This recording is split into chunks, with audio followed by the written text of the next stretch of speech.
يا جماعة أنا عايز أقول نصيحتي، بما إن أنا فني كاميرات، فبلاش وإنت بتشتري ملابس من أي محل ملابس تغيري الملابس جوه المحل.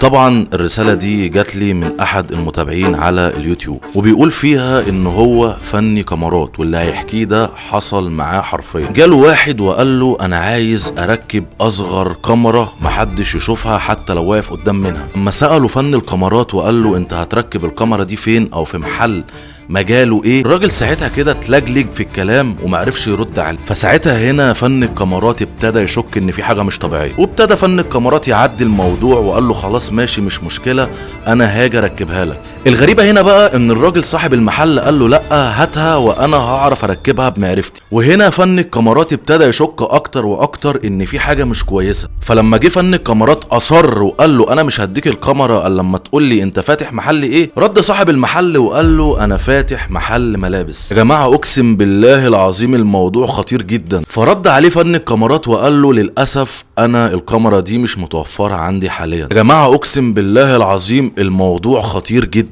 ممكن وانت بتغيري جوه في محل الملابس فجاه كده تلاقي نفسك بتتصوري فيديو وانت مش عارفه. عايز اقول لك كمان ان انت مش هتشوفي الكاميرا اقسم بالله. والكلام ده على فكره انا مش جايبه من عندي، لان الكلام ده حصل مع ناس كتير جدا. وعلى فكره بقى عايز اقول لك ان في برنامج بيكشف الكاميرات المخفيه في اي مكان، والبرنامج ده اول ما تفتحي الكاميرا بتاعته لازم تكوني مضلمه الاوضه وتمشي الكاميرا بايديكي كده زي المسح الضوئي، هيكشف لك اي كاميرا موجوده في اي مكان. لان الكاميرا بتاعت البرنامج دي فيها اشعه فوق بنفسجيه بتقدر تكشف الكاميرا لو موجوده في اي مكان. لو انت عايز البرنامج ده هتلاقي اللينك بتاعه موجود عندي في البايو.